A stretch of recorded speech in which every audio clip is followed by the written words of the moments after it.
But let's move on to a team that does have their own academy, the Okotoks Dawgs. Obviously, we mentioned how successful they've been, Joe.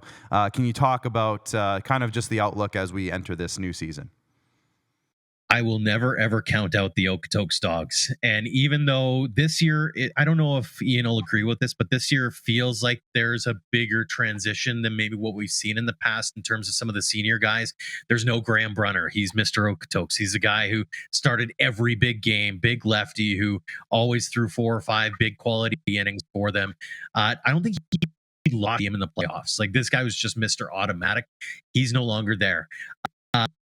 I'm championship MVP Brendan Luther at shortstop, your leadoff guy, graduated. He's playing in Welland right now. So who fills that gap? Tucker Zadunek's gone now. He's graduated, and Caleb Lombard behind the plate. So there's gonna be, I feel like there's a bigger turnover than usual, maybe.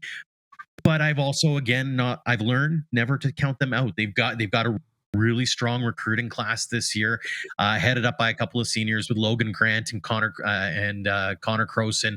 Also, you can look at a guy like Nash Kroll. I mean, they're going to be the Okotoks Dawgs, and Mitch Big Bear Schmidt back. It's Okotoks, man. Like, they're champs for a reason. Ian, are we looking at another potential repeat here for Okotoks?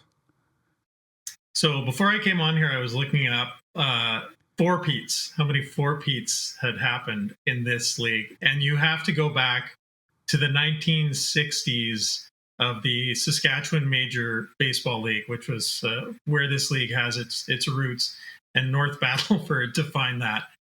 So, yes, I agree with Joe. You can never, you just can't count out the Dawgs doing it. But I agree with him. They've lost some major players. Like, they've still got some studs and some beasts on that roster. Last year, when you look at their playoff run, every series went the distance. I kind of compared them to a junkyard dog. They were like, yeah, we're not going to blow past you. We're not going to destroy every team we face, but good luck getting past us. One of the guys who embodied that, one of the guys who was in the running for the postseason MVP, was Ricky Sanchez. Middle infielder on that team. He's been there for a while, and he you get 2 strikes on him, he doesn't care. He does not care. You can ask Coach Chatwood in Sylvan Lake how it went if Ricky Sanchez had 2 strikes on him in the playoffs. He's still finding a way to get a hit. So it's that mentality. It's those guys.